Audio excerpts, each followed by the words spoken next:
All right, so we've got our notes from yesterday out. We're going to look at 4B. We're going to go more in depth with example 4 than we did yesterday. You'll see that I added this little thing here so that you guys can separate from what we did with 3B. So we're going to write this in vertex form. So just a reminder that our vertex form was y equals a x minus h squared plus our k value, where our vertex is h comma k. And then we are going to use that to find our axis of symmetry, our extrema, and the zeros of this. And then we're going to use that to graph. I'm not going to have you graph later, but I just want to show you what it looks like to graph. So first things first is we got to get this in vertex form. So we take our y equals x squared minus 8x plus 15, and we subtract 15 to both sides. That gives me y minus 15 equals x squared minus 8x. Now, this is where we make our perfect square trinomial on our right side. So we take negative 8 divided by 2 squared, which is negative 4 squared, which is 16. So we add 16 to both sides.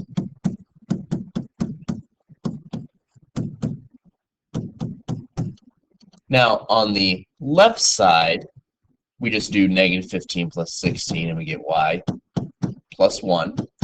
On the right side, we complete the square. And this is where we use that negative 4 from our previous step, so it becomes x minus 4 squared. To finish off our vertex form, we subtract 1 to both sides, so we get y equals x minus 4 squared minus 1.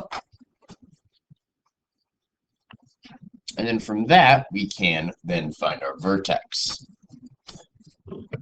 So that means that our vertex is going to be at the opposite of whatever's inside our parentheses for our x value, so positive 4, and then whatever it is on the outside, negative 1. And we're going to use that information over here. So our axis of symmetry is the x value of our vertex. So our axis of symmetry is going to be x equals 4. Got it from right here. Our extrema is the minimum or the maximum value. And we're going to have a minimum at 4, negative 1. Oh, yeah, minimum at 4, negative 1. It's a minimum because x squared is positive. And now to find the zeros. To find our zeros, we're going to take our vertex form, and we're going to plug in 0 for y, because your zeros are where y is 0. That's why we call it zeros. So we say 0 equals x minus 4 squared minus 1, and then we solve. We've solved this in the past. I'm going to put my parentheses on the other side, just because that's where the variable is. Just flip-flop them around. Square root both sides. So I get x minus 4 equals, and the square root of 1 is plus minus 1. So now I get x minus 4 equals positive 1. X minus 4 equals negative 1. I can add 4 and get x equals 5. And then I add 4 again and get x equals 3.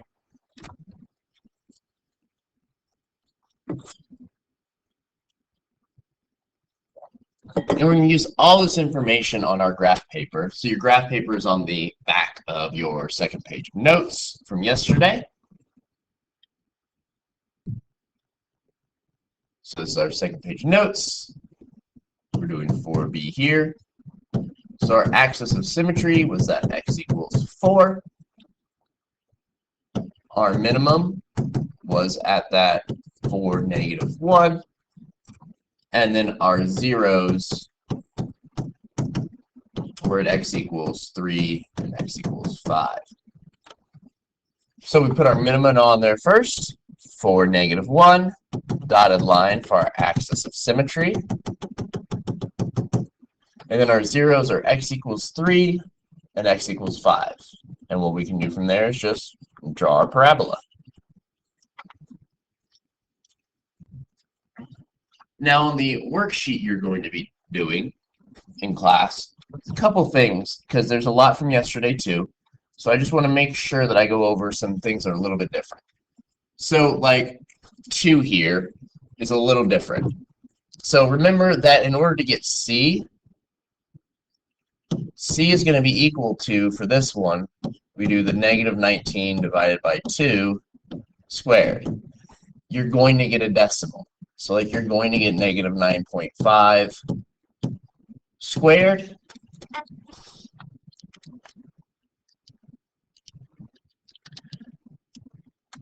Which is 90.25. I'm okay with us having decimals and mixing things up. So if you don't have something that's absolutely perfect, it'll be okay. So like that would be our final answer for that one.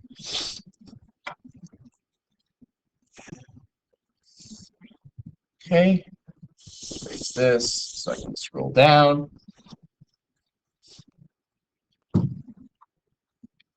And then number 6 here is a little different with our completing the squares, because what we are going to do, and you can ignore this round to the nearest tenth because I want to not do that. So what we'll do is we will add 14 like we have in the past. X squared minus 2x equals 14. We do our -2 divided by 2 squared. -1 squared equals 1. We add that to both sides. And we see that we're not going to get something pretty on the right side.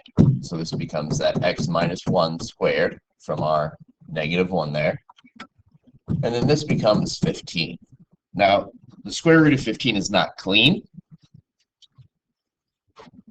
So when we square root it like that, we're going to leave it like this, plus minus the square root of 15.